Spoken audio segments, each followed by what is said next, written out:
இலக்கியம், சமூகம், அரசியல், அரசு பணி, தமிழ் பணி இப்படி அ பன்முக தன்மையும், திறமையும் வாய்ந்த திருமிகு கோ. பாலச்சந்திரன் அவர்கள் நம்மோடு இணைஞ்சிருக்கிறார். ஐயா வணக்கம். வணக்கம். பாரதி தமிழ் சங்கம் கொல்கத்தா, அதுல தமிழ் பணி, அப்புறம் கொல்கத்தா தமிழ் மன்றத்துல வாழ்நாள் கௌரவ தலைவர் பதவி, டெல்லி தமிழ் சங்கத்திலையும் சில காலம் தலைவர் பணியாற்றி இருக்கிறீங்க. அதே போல அமெரிக்காவுல நாங்க பல்கலைக்கழகங்கள்ல தமிழ் இருக்கை அமைத்திடும் பணிகள்ல தங்களை ஈடுபடுத்திட்டு இருக்கிறீங்க. தமிழ் இலக்கியத்துல அதீத ஆர்வம், பொறுப்பு மிகுந்த ஒரு அரசு அதிகாரியாக பல்வேறு பணிச்சுமைகளுக்கு இடையிலையும் தமிழ் தமிழ் இலக்கியத்துல அதீத அன்பும் அறிவும். ஏன் சார்? எப்படி சார்? எங்க அம்மா தான் என்னுடைய முதல் தமிழ் ஆசிரியர். எங்க அம்மா கல்யாணம் பண்ணி வரும்பொழுது அவங்களுக்கு எழுத படிக்க தெரியாது. ஆனா எழுத படிக்க தெரியாத எங்க அம்மாவுக்கு வில்லிபுத்தூரார் பாரதத்துல ஏறக்குறைய 1000 செய்யுள் தெரியும். மடமடன்னு சொல்லுவாங்க. அவங்கதான் என்னுடைய முதல் தமிழ் ஆசிரியர். அதுக்கப்புறம் நான் புனித மரியாள் உயர்நிலை பள்ளியில படித்தேன், திண்டுக்கல்ல. என்னுடைய இது ஹையர் செகண்டரி எஜுகேஷன் அங்கதான் இருந்தது. 7வது வகுப்பு வரைக்கும் சிவகாசியில் படித்தேன். எங்க அப்பாவுக்கு என்னை தாங்க முடியல குறும்பு. அதனால பேக் பண்ணி திண்டுக்கலுக்கு அனுப்பி விட்டாங்க. அங்க திருக்காட்டுப்பள்ளி அப்படிங்கிற ஊரை, தஞ்சாவூரை சேர்ந்த திருக்காட்டுப்பள்ளியை சேர்ந்த ராமசாமி ஐயாங்கிற தமிழாசிரியர் பணிபுரிந்தார், தமிழாசிரியரா. அவர் என்னுடைய ஆர்வத்தை பார்த்து என்னுடைய தமிழ் ஆர்வத்தை வளர்த்தார். இன்னைக்கு தமிழ் ஆர்வம் எனக்கு ஒட்டி இருக்குன்னா உடம்பில், அது காரணமானவங்க என்னுடைய அம்மாவும் ராமசாமி ஐயா என்ற தமிழாசிரியர் தான். அதனால எங்க போனாலும் தமிழை தேடி தேடி போற ஒரு பழக்கம் வந்தது. கல்கத்தாவுக்கு போனா கல்கத்தாவில் பாரதி தமிழ் சங்கத்துக்கு போறது, அதுக்கப்புறம் கல்கத்தா தமிழ் மன்றம்னு, ஏன்னா தமிழர்களுடைய பண்பாட்டு பெருமையை காக்கும் வகையில் எங்க போனாலும் 2 குரூப்பா இருப்போம் இல்லையா. அதனால அங்கேயும் பாரதி தமிழ் சங்கம், கல்கத்தா தமிழ் மன்றம் இருந்தாங்க. அதனால 2 பேரு கூடயுமே நான் நல்ல உறவோட இருந்தேன்.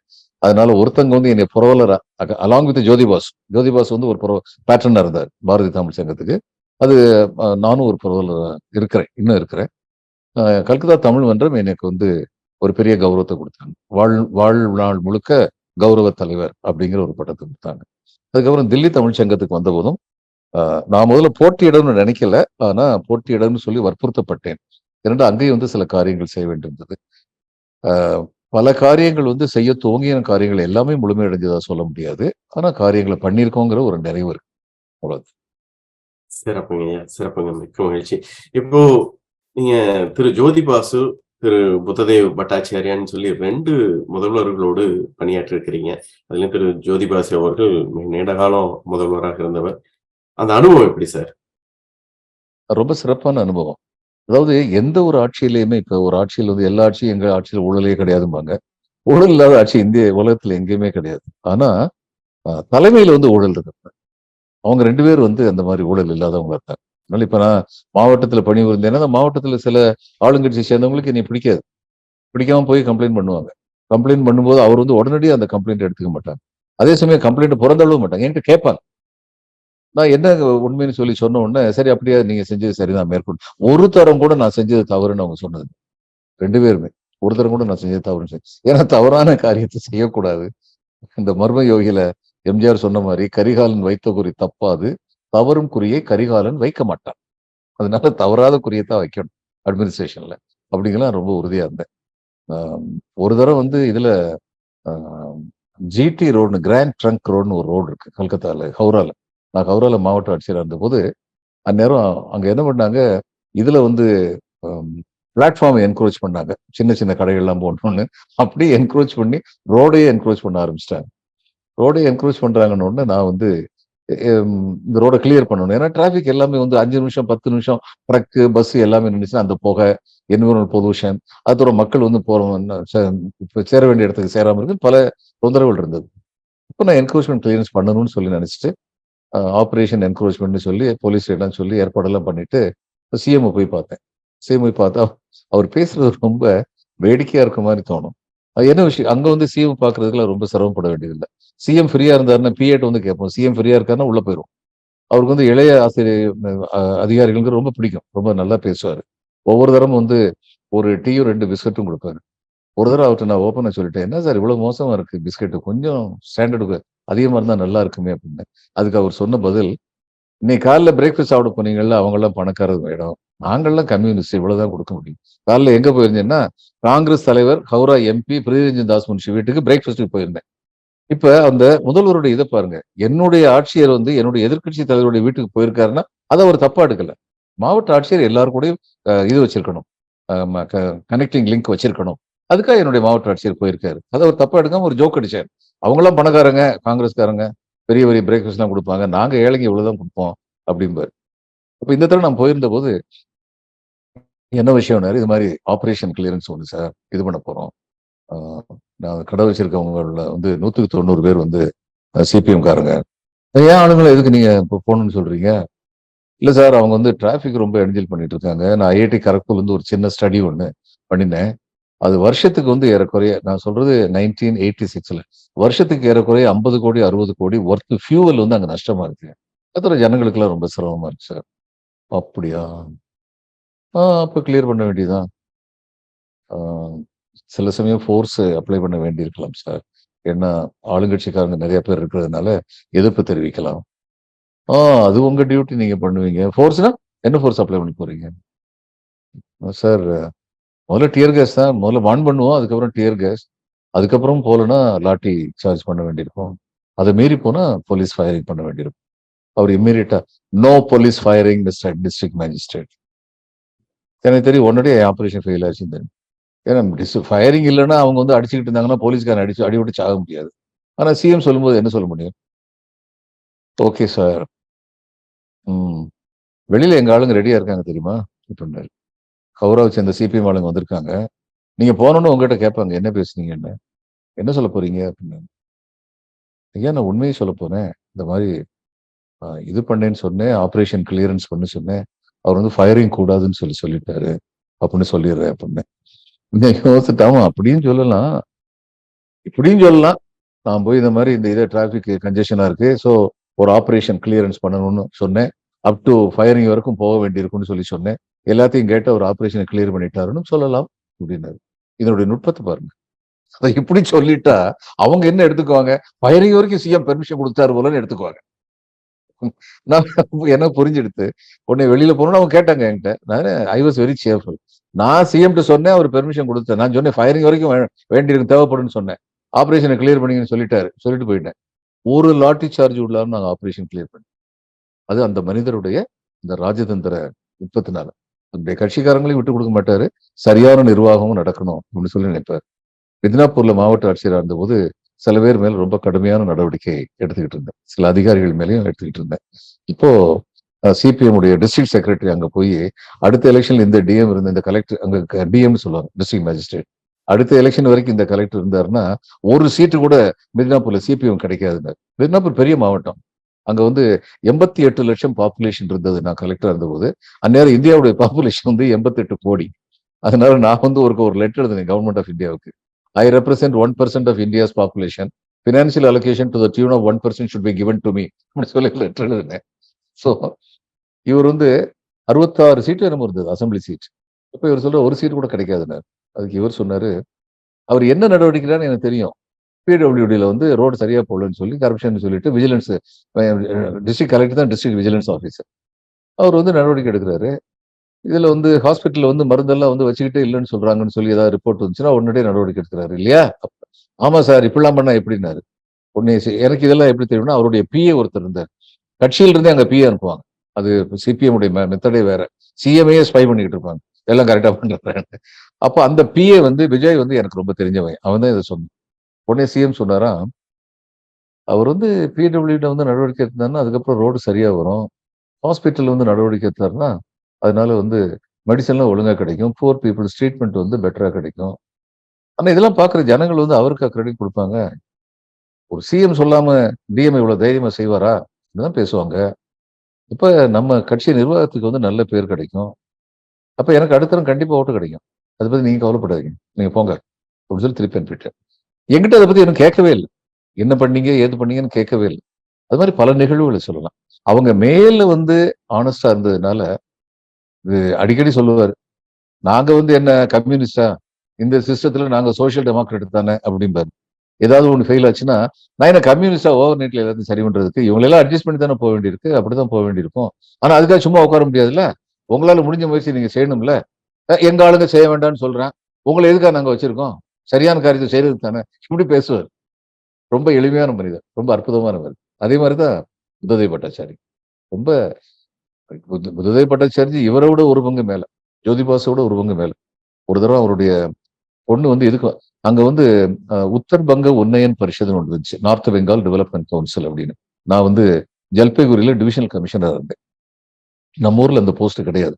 டிவிஷனல் கமிஷனர் என்னன்னா 6 மாவட்ட ஆட்சியர் வந்து எனக்கு கீழே வேலை பார்ப்பாங்க. அவங்க வந்து எனக்கு தான் கடிதம் எழுதணும். நான் தான் சீஃப் செக்ரட்டரி கடிதம் எழுதணும். I am their reporting authority. அது ரொம்ப பவர்ஃபுல்லான ஒரு போஸ்ட். அப்போ அவருடைய ஒவ்வொரு மாசமும் ஒரு மாசம் கல்கத்தாவிலேயோ இன்னொரு மாசம் நார்த் பெங்கால்ல சிலிகுரிலேயும் மீட்டிங் நடக்கும். அவருக்கு என் மேல பரிபூர்ண நம்பிக்கை இருந்தது. மீட்டிங் நடக்கிறதுக்கு முன்னாடி என்னை கூப்பிட்டு 15 நிமிஷம் பேசுவார் புத்ததேவ் பாபு. இப்ப என்ன மீட்டிங்ல பேசணும் பாரு. நான் சொல்லுவேன், சார் இதுல வந்து நம்ம ஃபண்ட்ஸ் இருக்கிறதே வந்து to fill up the critical gap தான் நம்ம ஃபண்ட் இருக்கு சார். பிடபிள்யூல இருந்து 12 கோடி ரூபாய் கொடுத்துருக்காங்க. 12 கோடி ரூபாய்க்கு அப்புறம் 300 கஜம் மட்டும் ரோடு போடாம இருக்கு. ஏன்னா எஸ்டிமேட்டோட ஜாஸ்தியா போயிருச்சு. அடுத்த வருஷம் வரைக்கும் வெயிட் பண்ணக்கூடாதுங்கிறதுக்காக 30 லட்சத்தை கொடுத்து முடிக்கணும். இப்படித்தான் இருக்கு சார் இந்த ஃபண்டு. இவரு ஆர்எஸ்பி மினிஸ்டர் வந்து என்கிட்ட வந்து புது புது ஸ்கீமா கொடுக்குறேன், நீங்க வந்து ஃபண்ட்ஸ் கொடுங்கிற 2 நாள் கொடுக்க முடியாது சார் அப்படின்னு. அவர்கிட்ட சொல்லிட்டீங்களா அப்படின்னு. இல்ல சார் உங்ககிட்ட சொல்லிட்டு மீட்டிங்ல சொல்லலான் இருந்தேன் அப்படின்னு. மீட்டிங்ல நான் சொல்லிடுறேன், நீங்க சொல்ல வேண்டாம் அப்படின்னு சொல்லி சொன்னார். நுட்பத்தை பாருங்க. மீட்டிங் நடக்கும்போது அந்த ஆர்எஸ்பி மினிஸ்டர் எந்திரிச்சு சொன்னாரு. ஒன்னு இவரு தாதா கமிஷனர் கூட டிவிஷனல் கமிஷனர் கூட என்கிட்ட சொன்னாரு, கூட கொஞ்சம் பணம் கொடுத்தா இதெல்லாம் பண்ணலாமான்னு. அது நம்ம அப்ஜெக்டிவ்க்கு வித்தியாசமா இருக்கேன். அது எப்படி புது புது ஸ்கீம் கொடுக்க முடியும்? மொத்தமே 40 கோடி ரூபாய் கொடுத்து வச்சிருக்கேன். இந்த 40 கோடியில் எவ்வளவு கொடுக்க முடியும்? அதனால ஏதாவது ஒரு ஸ்கீம் பெண்டிங்கா இருக்குன்னா அந்த ஸ்கீமை சொல்லுங்க, அதை பார்ப்போம். அப்புறம் அதோட அந்த மினிஸ்டருக்கு வாயடிச்சு போச்சு. இப்ப அவருடைய பொண்ணு வந்து ஒரு என்ஜிஓல ஒர்க் பண்ணிட்டு இருந்தது, இந்த ஆன்டி மலேரியா என்ஜிஓ. ஒவ்வொரு தடவை என்னை பார்க்கும்போது 15 நிமிஷம் என்கிட்ட முதல்ல பேசிட்டு தான் மீட்டிங் ஆரம்பிப்பாரு. கல்கத்தால மீட்டிங் சமயத்தில் நான் உள்ள போறேன். மீட்டிங் அப்புறம் நம்ம பார்க்கலாமா அப்படின்னாரு. என்ன தப்புன்னு சொல்லி எனக்கு தெரியல. ஓகே சார் அப்படின்ட்டு போயிட்டேன். மீட்டிங் அப்புறம் என்னை கூப்பிட்டாரு. கூப்பிட்ட உடனே நான் போய் நின்ற போது என் பொண்ணு அங்க வந்திருந்தாளா? ஆமா சார். சர்க்கியூட் ஹவுஸ்ல தங்கி இருந்தாளா? சர்க்கியூட் ஹவுஸ் கவர்மெண்ட் ஆபீசர்ஸ் தங்குற, இந்த டூர்ல வரும்போது தங்குற இடம் நார்மலா. சர்க்கியூட் ஹவுஸ் தங்கி இருந்தாளா அப்படின்னாரு. ஆமா சார். கவர்மெண்ட் ஆபீஸ் தங்க வேண்டிய சர்க்கியூட் ஹவுஸ்ல ஒரு பிரைவேட் பர்சன் எப்படி தங்கலாம்? தன்னுடைய மக தங்கினதுக்கு கேள்வி.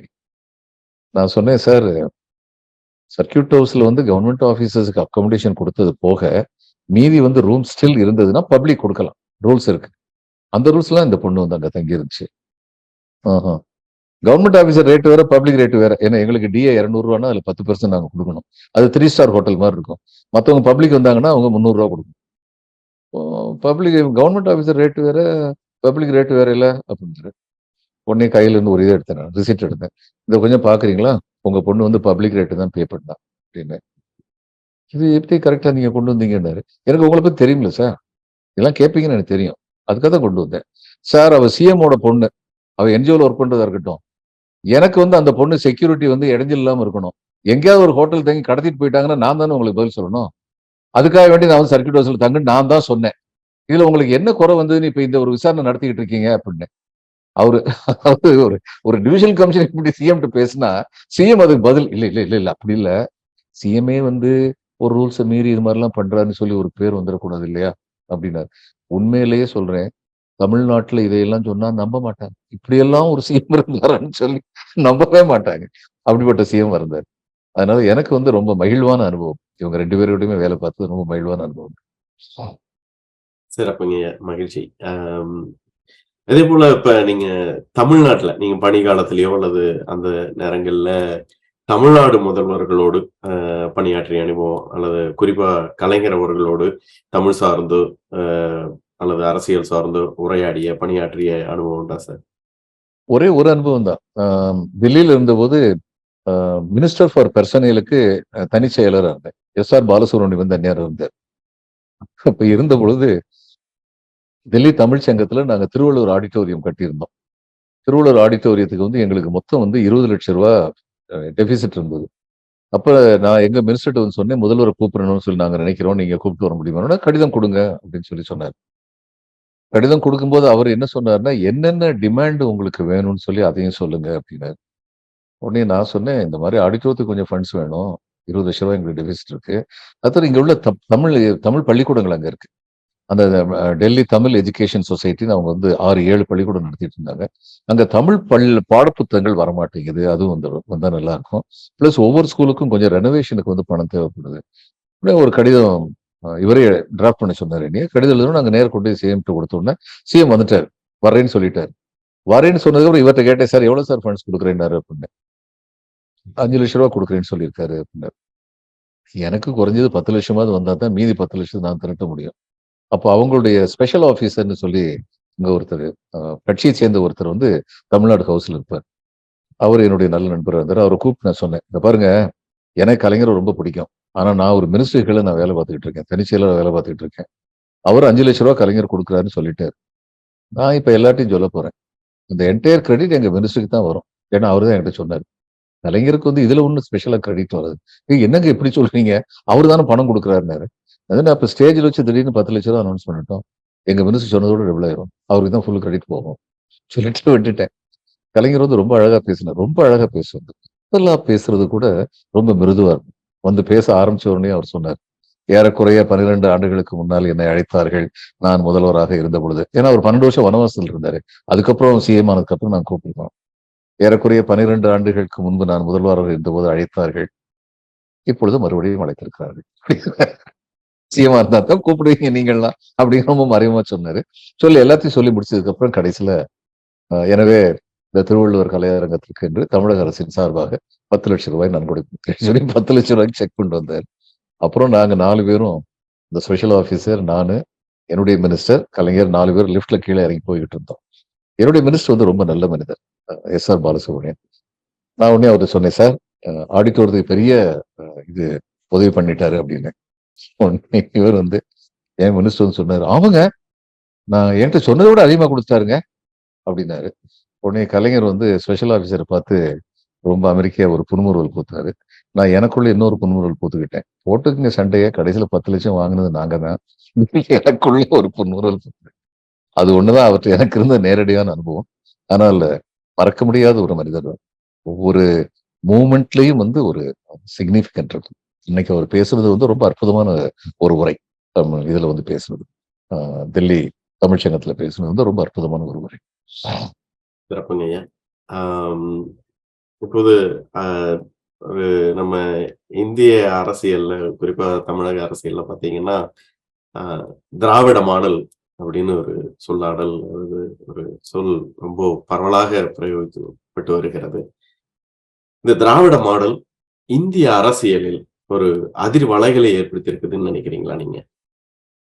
ஏற்படுத்தி கொண்டிருக்கிறது. You call it by any name. Dravida model சொல்லுங்க, கேரளால கம்யூனிசம் மாடல்னு சொல்லுவாங்க. இந்த மாடல்கள் வந்து எதனால வந்து முக்கியத்துவம் பெறுதுன்னா, இன்டகிரேட்டட் டெவலப்மெண்ட், ஒருங்கிணைந்த வளர்ச்சி அப்படிங்கிறத பத்தி ஆரம்பத்துல இருந்தே தமிழ்நாட்டுல நமக்கெல்லாம் நம்மை அறியாமல் பெற்ற பலன் என்னன்னா, ஏறக்குறைய 70 வருஷமா தமிழ்நாட்டுல வந்து இந்த ஒருங்கிணைந்த வளர்ச்சியை நம்பாத கட்சி அரசியல்ல வந்து பதவிக்கு வந்ததே இல்லை. நம்புறாங்களோ இல்லையோ, இந்த ஒருங்கிணைந்த வளர்ச்சி செய்யாம அவங்க அரசியல் பண்ண முடியாது. இதுதான் உண்மை. ரொம்ப வெளிப்படையா சொல்றது, முதல்ல ஜஸ்டிஸ் பார்ட்டி காலத்திலேயே வந்து இவங்க கொடுத்தாங்க, மதிய உணவு கொடுத்தாங்க ஜஸ்டிஸ் பார்ட்டி. அவங்க கவர்மெண்ட் போனதுக்கு அப்புறம் வெள்ளக்காரன் கவர்மெண்ட் அதை நிப்பாட்டிட்டாங்க. இட்ஸ் நாட் எக்கனாமிக்கலி வைபிள், ஒரே வார்த்தை நிப்பாட்டிட்டாங்க. ஆனா ஜஸ்டிஸ் பார்ட்டி வந்து ஒரு பெரிய அடிகோல் இட்டாங்க. இந்த ஏழை எளியவர்களுக்கான கல்வி நிலையங்களை திறக்கிறது, ஸ்காலர்ஷிப் கொடுக்கறது, அடுத்து வந்து ரிசர்வேஷன், அவங்க அதை முதல்ல கொடுத்தாங்க.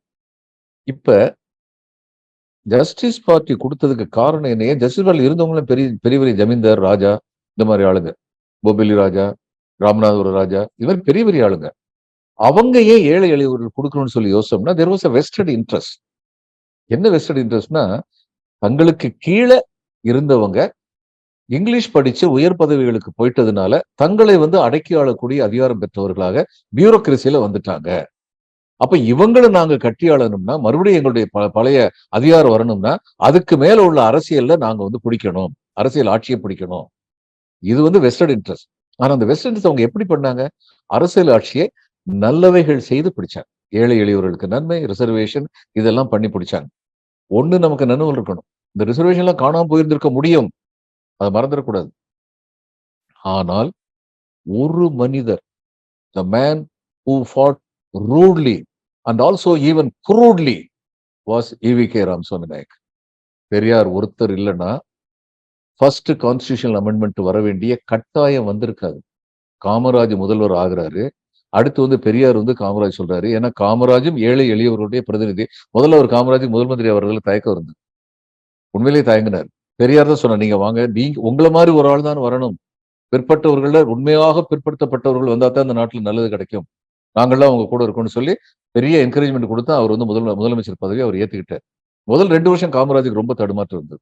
இந்த ஏடிஎம்கே ஏபிஎஸ்சி கீழே உள்ள ஏடிஎம்கே எப்படி பிஜேபி கவர்மெண்ட்டை ஒன்றிய அரசு சார்ந்து இருக்க வேண்டிய கட்டாயத்தில் இருந்தாங்களோ அது மாதிரி காமராஜும் வந்து, ஏன்னா காமராஜுக்கு உள்ளூர் காங்கிரஸ்ல ஆதரவு கிடையாது நேரம் 1954 அவர் வந்தபோது.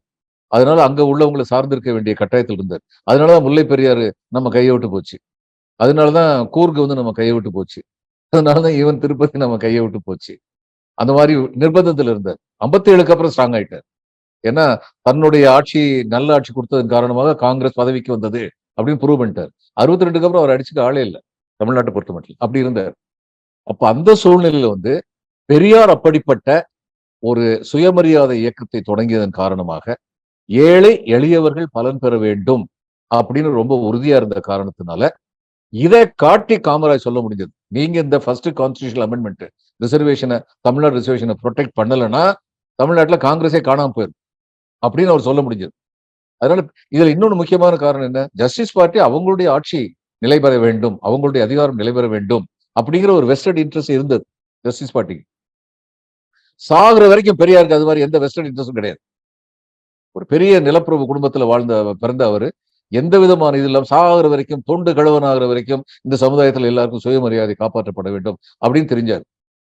அதனால அவரை நம்பியவர்கள் நிச்சயமா திராவிட முன்னேற்ற கழகம் அவரை முழுக்க முழுக்க நம்பினாங்க. காமராஜ் நம்பினாரு, அடுத்து திராவிட முன்னேற்ற கழகம் நம்பிச்சு. பெரியார் வந்து ஒரு பெரிய அரசியல்வாதி, அவருக்கு ஒண்ணு தெரியும், அவர் வந்து இந்த கட்சி அரசியல்ல நுழையல, ஆனா அவர் பண்ணாத பாலிடிக்ஸ் கிடையாது. நம்ம சமூக நீதிக்காக போராடுற நம்ம அரசியல் ஆதரவு இல்லாம ஒண்ணும் செய்ய முடியாதுன்னு தெரியும். அதனால காங்கிரஸை வெறுத்த அவர் காமராஜை பச்சை தமிழன், அதனால நான் காங்கிரஸ் ஆதரிக்கிறேன்னு சொல்லிட்டாரு. காமராஜ் ஆட்சி ஆதரிக்கிறேன்னு சொல்லி அரசுடைய ஆதரவு வாங்கிட்டாரு தன்னுடைய நல்ல காரியத்துக்கு. அடுத்து திமுக கண்ணீர் துளியல்னு எந்த திமுக திட்டிக்கிட்டு இருந்தாரோ அந்த திமுக வந்த உடனே சரி அவங்கள நான் ஆதரிக்கிறேன், ஒரே வார்த்தையில ஆதரிக்கிறேன். அதுக்காக தான் காத்துக்கிட்டு இருந்தாரு அண்ணா. ஏன்னா இவங்க எல்லாருக்கும் தெரியும், அரசியல் ஆசையின் காரணமாக பெரியாரை விட்டுட்டு அரசியல் பண்ணணும்னு சொல்லி போனா நம்ம ஒண்ணுமில்லாம போயிருவோம், அதனால அந்த கல்யாணத்தை பத்தி பேசி அதன் காரணமாக போகிறோம்னு சொல்லி ஒரு சாக்கு சொல்லிட்டு போவோம் அப்படின்னு சொல்லிட்டு போனாங்க. அடுத்த 2 வருஷத்துலயும் சொல்லிட்டாங்க, எங்களுக்கு இதெல்லாம் பெரியாருடைய திருமணத்துல எந்த தப்பும் கிடையாதுங்க, ஏன்னா அவர் முதல்ல தத்தெடுக்கணும்னு தான் நினைச்சாரு, சட்டம் அனுமதிக்கல, அதனால அந்த பெண்ணை வந்து திருமணம் பண்ணாதான் உங்களுக்கு ஹேர் அப்பேரண்ட் ஆக முடியும்னு சொன்னதுனாலதான் பண்ணாருன்னு. அதனால எங்களுக்கு அரசியல் ஆசை இருந்துச்சு, அதனால போவோம்னு அன்பழகன் ஒரு மீட்டிங்லயே சொல்லிட்டாரு. அடுத்து வந்து பெரியார் சப்போர்ட் கொடுத்த உடனே பெரியாரும் மணியம்மையும் இவங்க பதவி இருக்கும்போது வரும்போது அண்ணா சொன்ன வார்த்தைகள் மணியம்மை பார்த்து, அம்மா நடந்தவைகளை மனதில் வைத்துக் கொள்ளாதீர்கள், மன்னிப்பு கேட்கிறது அவருடைய பண்பின் காரணமாக அவர் வந்து சொன்னார். இப்ப பெரியார் இருந்தது, பெரியாருக்கு தொடர்ந்து வந்து ஆதரவு இருந்தது. அதனால சமூக நீதிங்கிற நிலை பெற்றது. அதிமுக வந்துச்சு, எம்ஜிஆர் வந்து தனிப்பட்ட முறையில ஒரு பெரிய கொடையாளர், ஆனா பாவம் அவருக்கு அரசியலும் தெரியாது, சமூக நீதியும் தெரியாது. யாரோ ஒருத்தவங்க சொன்னாங்கன்னு சொல்லி இன்கம் பேஸ்ல தான் இனிமே கிரைட்டீரியா வைக்கணும், இந்த ஸ்காலர்ஷிப் கொடுக்கறது எல்லாத்துக்குமே, ரிசர்வேஷன் எல்லாத்துக்குமே சொல்லி சொன்னாரு விவரம் தெரியாம. அடுத்த பார்லிமெண்ட் எலெக்ஷன்ல அவருக்கு கம்ப்ளீட்டா டவுன், 2 சீட் தான் கிடைச்சது. உடனடியே 50 விழுக்காடு இருந்தது, 69 விழுக்காடு ஆக்கிட்டார். அதுக்கப்புறம் தெரிஞ்சது அதிமுகவுக்கு சமூக நீதியை பற்றி பேசாமல் இங்க அரசியல் பண்ண முடியாது. அதனால சமூக நீதியை நம்பியவர்களும் சமூக நீதியை பின்பற்றினால்தான் அரசியலை செய்ய முடியும் என்று நம்பியவர்களுமாக ஏறக்குறைய 70 ஆண்டுகள் இந்த தமிழ்நாட்டில் வந்து சமூக நீதி ஏற்கப்பட வேண்டும். இது எதுவுமே குறையில்லாத இல்லை. ஃபார்வேர்ட்ஸ் அந்த பேக்வேர்ட்ஸ் வந்து ரொம்ப இடத்த பிடிச்சிக்குவாங்க, அதுக்கு ஒரு மறுபடியும் பேக்வேர்ட்ஸை கொண்டு வரணும். அப்படிதான் அருந்ததியருக்கு வந்து உள்ளிட ஒதுக்கீடு கொடுத்தாரு, கலைஞர் வந்து முஸ்லிம்களுக்கு கொடுத்தாரு. இப்ப இது மாதிரி தொடர்ந்து மாறுதல்கள் நடந்து கொண்டே இருக்க வேண்டும். எல்லாம் வந்து ஒரு பரிணாம வளர்ச்சி. ஆனா அந்த பரிணாம வளர்ச்சி சரியா நடக்குது, இங்கேயும் நடக்குது, கேரளால அவங்க கம்யூனிசம்ங்கிற பேர்ல அங்கேயும் நடத்துறாங்க. பிரச்சனை என்னன்னா இன்னைக்கு என்னன்னா கர்நாடகால வந்து அவங்க வந்து அனௌன்ஸ் பண்ணது எல்லாம் இது மாதிரி தான். இலவச பஸ் பயணம், இவங்களுக்கு வந்து இது கொடுக்கறது, அரிசி கொடுக்கறது, அதுக்கப்புறம் இந்த படிப்பு விஷயத்துல வந்து ஸ்காலர்ஷிப் விஷயம் என்னென்ன பண்றது, இது எல்லாம் இப்ப இவங்களுடைய மாடல் தான். கொஞ்சம் கொஞ்சமா ஆட்சியாளர்களுக்கு 2 விஷயம் தெரிஞ்சிருச்சு, வாக்குறுதிகளும் கொடுக்க வேண்டும், கொடுத்த வாக்குறுதிகளை காப்பாற்றவும் வேண்டும். இல்லைன்னா அடுத்த தடவை எலெக்ஷன்ல வந்து ஜனங்கள் வந்து நம்மள வந்து ஏற்றுக்கொள்ள மாட்டார்கள் தெரிஞ்சிருச்சு. அப்ப இன்னைக்கு வந்து 2 விதமான கொள்கை பிரகடனங்கள் இந்தியாவில் இருக்கு. ஒண்ணு வந்து இன்டகிரேட்டட் குரோத், ஒருங்கிணைந்த வளர்ச்சி. ஏன்னா சுதந்திரம் வந்தபோது பாரதியார் வந்து சுதந்திரம் வரணும்னு சொல்லி 1920ஸ்லயே கனவு கண்டாரு. கனவு கண்ட போது சாஸ்திரிய சங்கீதத்தை பாடுவோம், பாடி சுதந்திரத்தை வரவேற்போம்னு அவர் சொல்லல. சாஸ்திரிய சங்கீதம் மேன்மையான கலை. பரதநாட்டியம் ஆடி நாம் சுதந்திரத்தை வரவேற்போம்னு சொல்லல. பரதநாட்டியம் மேன்மையான கலை. ஆனா இது மேல்தட்டு மக்கள்கிட்ட மட்டும்தான் இருந்தது. அதனாலதான் அவர் என்ன சொன்னாரு, சுதந்திரம்னு சொன்ன உடனே ஆடுவோமே, பள்ளு பாடுவோமே, நாம் ஆனந்த சுதந்திரம் அடைந்து விட்டோம் என்று அப்படின்னு சொன்னது வந்து பெரிய வார்த்தை. பறையரோடு இங்கு தீயர் புலையருக்கும் விடுதலை, பறவரோடு குறவருக்கும் மறவருக்கும் விடுதலை. இந்த நாட்டுல விடுதலைன்னா அது எல்லாருக்குமான விடுதலையாக இருக்க வேண்டும். நாம் இருக்கும் நாடு நமது என்பதறிந்தோம், இது நமக்கே உரிமையாம் என்பதறிந்தோம். அந்த நாள்ல பாடினார். அவர் பாடினார். அந்த கனவை நனவாக்குறதுக்காக வேண்டி பாடுபட்ட ஒரு மூவ்மெண்ட் வந்து 70 வருஷம் தமிழ்நாட்டுல காங்கிரஸ் ஆளட்டும், டிஎம்கே ஆளட்டும், ஏடிஎம்கே ஆளட்டும் உயிர்ப்போட இருந்தது. இன்னைக்கு பிரச்சனை என்னன்னா 2 கொள்கை பிரகடனங்கள் இருக்கு. இவர் வந்து ராகுல் காந்தி வந்து சொல்றாரு, இது 1000 ஆண்டுகளாக நடந்து கொண்டிருக்கும் கருத்தியல் யுத்தம். முதல்ல ஒரு ஆல் இந்தியா பார்ட்டியை சேர்ந்த ஒரு பெருந்தலைவர் இந்த வார்த்தையை சொன்னது இதுதான் முதல் தரம். என்ன நடக்குது அப்படிங்கிறத சரியா புரிஞ்சுக்கிட்டு பேசுறதுங்கிறது. இவங்க வந்து சனாதனம் ரொம்ப மிகப்பெரிய சிறந்தது அப்படின்னு சொல்லி பேசுற இன்னொரு கோஷ்டி இருக்கு. எங்களுடைய மாநில ஆளுநர் வந்து சனாதனத்தை அவர் எல்லாரையும் சனாதனவாதி ஆக்கிட்டாரு, வள்ளலார் ஆக்கிட்டாரு, பெரியார் ஒருத்தர் தான் பாக்கி, எல்லாரையும் அவர் சனாதனவாதி ஆக்கிட்டாரு. இப்போ இந்த இந்து மதம் சொல்லி இருக்கிறது என்ன சொல்றாங்க, பல்லாயிரக்கணக்கான ஆண்டுகளாக இருந்த சனாதனம் தான் இன்று இந்து மதம் என்று அழைக்கப்படுகின்றது. இது வந்து ஒரு வரலாற்றை திருச்சி கூறுறது. ஏன்னா இந்து மதம்ங்கிறது இட் வாஸ் கவர்மெண்ட் ஆர்டர்ல வந்த மதம். இது பல பேருக்கு தெரியாது. வெள்ளைக்காரங்களுக்கு வந்து சாக்கியம், சமணம், பௌத்தம், சைவம், வைஷ்ணவம், சனாதனம் அதுன்னு சொல்லி ஏகப்பட்ட மதங்கள் இருந்த போது வடிவேலு பாஷையில சொன்னா ஒரே கன்ஃபியூஸா இருக்குன்னு சொல்லிட்டு அவங்க என்ன பண்ணிட்டாங்க, ரொம்ப சுருக்கமா இந்த ஜொராஸ்ட்ரியன்ஸ், கிறிஸ்டியன்ஸ், முஸ்லீம் தவிர மற்ற எல்லாருமே ஹிந்துஸ்னு கூப்பிடுங்கன்ட்டாங்க. இப்படிதான். ஆனா சைவர்களுக்கு வைஷ்ணவர்களுக்கு வேறுபாடுகள் இல்லாம இருந்ததா? தசாவதாரம் படம் நம்ம பார்க்கல, அது உண்மையிலேயே நடந்த ஒரு நிகழ்வு காட்டினாங்கல்ல. இது மாதிரி நடந்திருந்ததை எல்லாத்தையும் ஒரு கொடை கீழே கொண்டு வந்தாங்க. இப்ப இதுல பிரச்சனை என்னன்னா, ஹிந்து மதம்ங்கிறது இந்த எல்லா மதங்களையும் சேர்ந்து அழைக்கப்பட்ட ஒரு பெயர். ஆனா இப்ப வந்து எப்படி அதை கொண்டு வர பாக்குறாங்கன்னா, சனாதனம் தான் ஹிந்து மதம் என்று அழைக்கப்படுகிறதுங்கிறாங்க. அப்ப சைவம் காணாம போச்சு, வைஷ்ணவம் காணாம போச்சு, சாக்கியம் காணாம போச்சு, புத்த மதம், சமண மதம் காணாம போச்சு. இப்ப இதுல பிரச்சனை என்ன? வருணாசிரமத்தை சனாதனம் ஆதரிக்குதா இல்லையா? இப்ப எந்த இதுலயும் ஒரு கேள்விதான் கேட்கிறோம். கேள்வி கேட்டா அவங்க என்ன சொல்றாங்க, ஒரே ஒரு தரம் ஒருத்தர் பதில் சொன்னார், மற்றபடி பதிலே சொல்ல மாட்டாங்க. ஒரு டிவியில வந்து அவர் வந்து சொன்னாரு, பகவானே சொல்லியிருக்காரு, படைக்கும் போதே ஒருத்தன் என்ன தொழில் செய்வான்னு எனக்கு தெரியும், அதுபடி படைக்கிறேன்னு சொல்லியிருக்காரு. பகவான் ரொம்ப பெரிய மனுஷன் தாயா. ஒருத்தன் பிறகு முன்னாடி இவன் டாக்டர் ஆவான், இன்னொருத்தன் இன்ஜினியர் ஆவான், இன்னொருத்தன் பிளம்பர் ஆவான் கண்டுபிடிச்சிருக்காரு. இப்படின்னா இது ஒரு தத்துவம். இன்னொரு தத்துவம் வந்து பிறப்புக்கும் எல்லா உயிர்க்கும் சிறப்போவா செய்தொழில் வேற்றுமையா.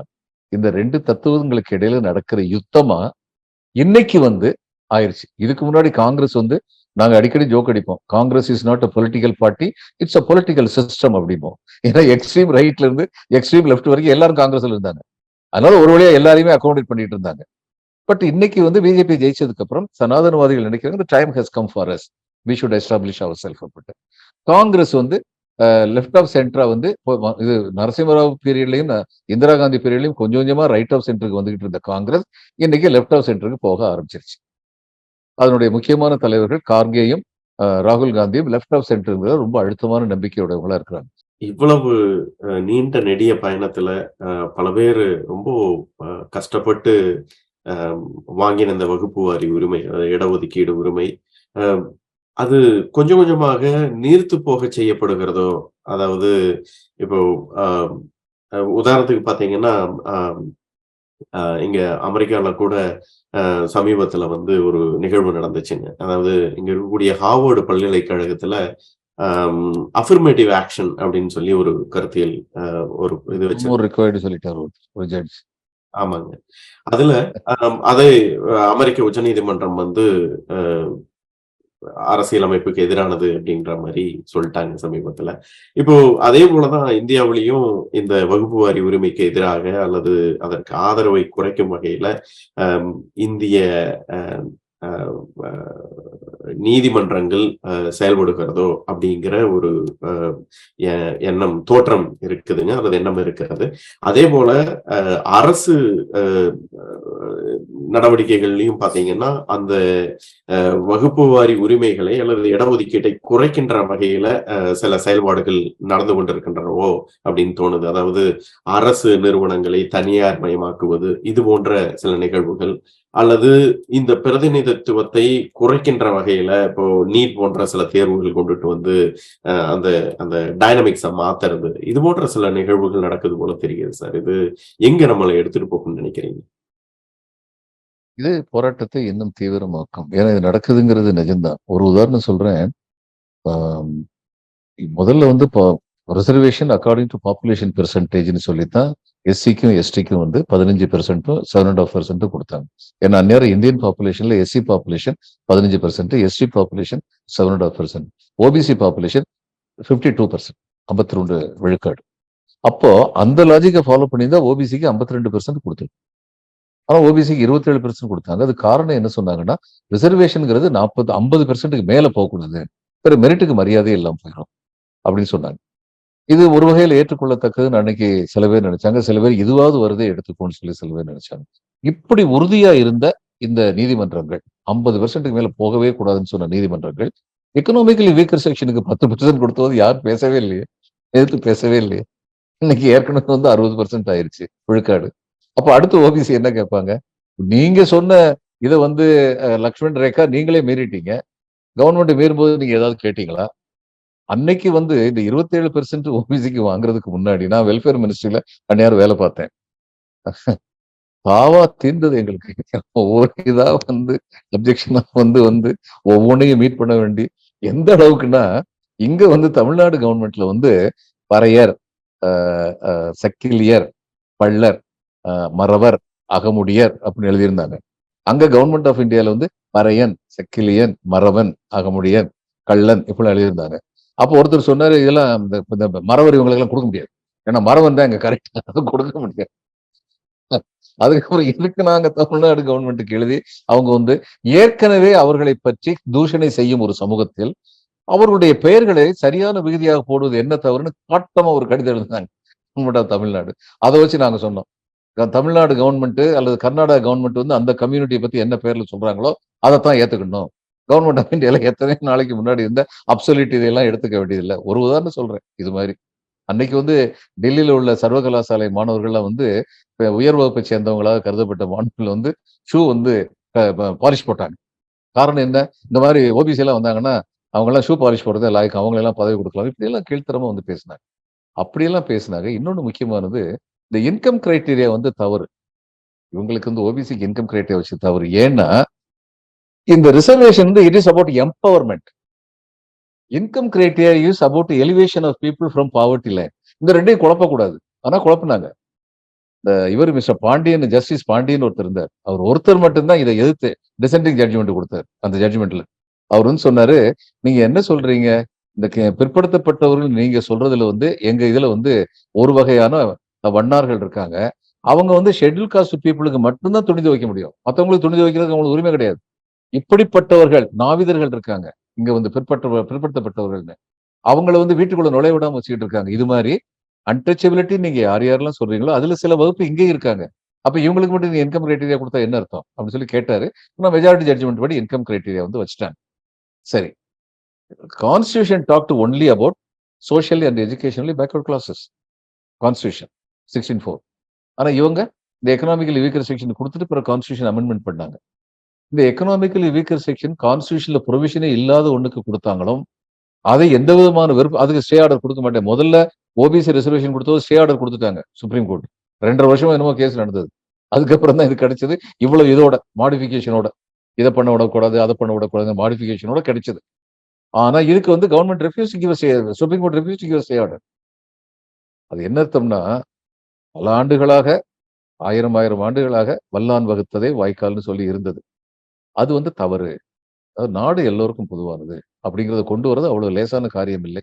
ஏனென்றால் இந்த வல்லான் வகுத்ததே வாய்க்கால் என்று வல்லவர்கள் மட்டும் நம்பவில்லையே, வாய்க்காலை பயணம் செய்யும் மற்றவர்களும் தானே நம்பினார்கள். அதனால அவ்வளவு லேசா அதை போக்கடிக்க முடியாது. ஆனா போக்கடிக்கணும். அதுதான் உண்மையான ஜனநாயகத்தின் அடையாளம். அதுதான் உண்மை. இப்போ சமீபத்துல ஒரு சில நாட்களுக்கு முன்னாடி இந்திய நாடாளுமன்றத்துல ஒரு மசோதா தாக்கல் பண்ணியிருக்கிறாங்க. அதாவது இந்திய குற்றவியல் சட்டம், அதாவது Indian penal code, Indian criminal procedure code, Indian evidence act, இதை எல்லாத்தையும் ஹிந்தி மொழிக்கு பெயர் மாற்றம் செய்வதாக, அது சட்டங்களின் பெயர்களை மட்டும் ஹிந்தி மொழிக்கு மாற்றுவது போல. அதோட அவசியம் என்ன சார்? இப்போ என்ன அவசியம் இருக்கு? இல்லைங்க, இந்த பெயர் மாற்றத்தை மட்டும் பார்க்கக்கூடாது. The form is not just the form. The content is more dangerous. அதாவது இந்த பெயர் மாற்றம் தேவையற்றது. ஏன்னா இது இந்தி மொழி பேசாதவங்க மேல இந்தி வார்த்தைகளை திணிக்கிறது. அதுல சந்தேகமே இல்லை. ஆங்கிலத்தை பத்தி அவங்க என்ன சொல்லுவாங்க, அப்ப ஆங்கிலத்தை எங்க மேல திணிக்கிறீங்களேன்னு சொல்லி அவங்க சொல்லலாம். ஆனா உண்மை என்னன்னா, ஆங்கிலத்தை எல்லார் மேலேயும் தானே திணிக்கிறாங்க.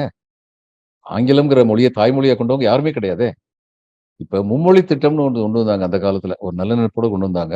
இந்தி பேசுற மாநிலங்களில் பள்ளிக்கூடத்துல இந்தி, ஆங்கிலம் மற்றும் இந்தி அல்லாத இன்னொரு வட்டார மொழி, அது ஈஸ்டர்ன் லாங்குவேஜ், பெங்காலியா இருக்கலாம், ஒடியாவா இருக்கலாம், மராட்டியா இருக்கலாம், தமிழா இருக்கலாம், இது மாதிரி சொல்லிக் கொடுக்கணும்னு சொன்னாங்க. எனக்கு தெரிஞ்சு JNK ஒண்ணு மட்டும்தான் தமிழ் சொல்லி கொடுத்தாங்க. JNK மட்டும்தான்.